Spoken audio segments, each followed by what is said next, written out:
এবার আর গোপন কিছু নয়, ইরান সরাসরি ঘোষণা দিয়েছে ইসরায়েলের হাইফা শহর খালি করো। ইসরায়েলিদের উদ্দেশ্যে সরাসরি হিব্রু ভাষায় লেখা বার্তা দেখিয়েছে ইরানের রাষ্ট্রীয় টেলিভিশন। এটা কি সত্যি ভয় দেখানো, নাকি সামনে আসছে ভয়ঙ্কর বাস্তবতা? 18 জুন বুধবার ব্রিটিশ সংবাদ মাধ্যম জানায়, ইরানের টিভি সম্প্রচারে বলা হয়, অনুগ্রহ করে উল্লেখিত এলাকা থেকে অবিলম্বে সরে যান। পরবর্তী কয়েক ঘন্টার মধ্যে ইসলামী প্রজাতন্ত্র ইরানের সশস্ত্র বাহিনী এই এলাকায় অভিযান চালাবে। হাইফা ইসরায়েলের একটি গুরুত্বপূর্ণ শহর। এখানে রয়েছে বন্দর, শিল্পাঞ্চল, বিশ্ববিদ্যালয় ও সামরিক ঘাঁটি। এই শহরে হামলা মানে শুধু প্রতিশোধ নয়, বরং অর্থনীতি ও মনোস্তরে বড় ধাক্কা। তবে এটা ছিল ইরানের একমাত্র বার্তা। এর আগে ইরান ক্ষেপণাস্ত্র ছুড়েছে তেল আবিবের দিকে। তেল আবিব, যা ইসরায়েলের প্রযুক্তির হৃদয়, সেখানে আঘাত হানার খবর দিয়েছে আল মায়াদিন।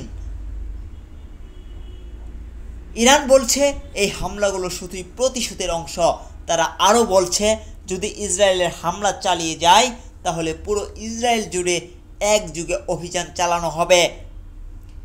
বিশ্লেষকদের মতে এটা শুধু দুই দেশের লড়াই নয়, এটা মধ্যপ্রাচ্য নিয়ন্ত্রণের শক্তির লড়াই। এর পেছনে রয়েছে মার্কিন যুক্তরাষ্ট্র, রাশিয়া, চীন, সবাই কোনো না কোনোভাবে সম্পৃক্ত। এখন প্রশ্ন হলো, এই উত্তেজনা কি পুরো দম্ভের যুদ্ধে পরিণত হতে চলেছে? হাইফা কি পরিণত হবে ধ্বংসস্তূপে? আর বিশ্ব কি চুপচাপ এই যুদ্ধ দেখবে? তাহলে এবার হাইফা।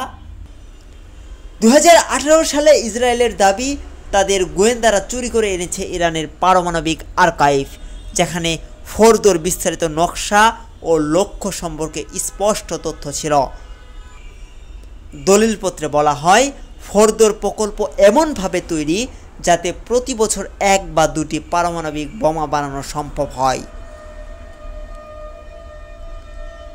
এই মুহূর্তে ফোর্দোতে রয়েছে প্রায় 2700 সেন্ট্রিফিউজ।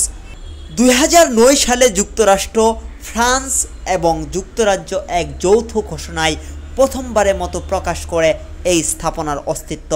তৎকালীন মার্কিন প্রেসিডেন্ট ওবামা বলেছিলেন, এই স্থাপনার গঠন শান্তিপূর্ণ উদ্দেশ্যের জন্য খাপ খায় না। এরপর থেকেই শুরু হয় জল্পনা কল্পনার ঝড়। আপনার মতামত দিন, ইরান কি সত্যি যুদ্ধ চায়, না এটা কৌশল? জাবির আহমেদ জিহাদ, স্বদেশ বাংলা, ঢাকা।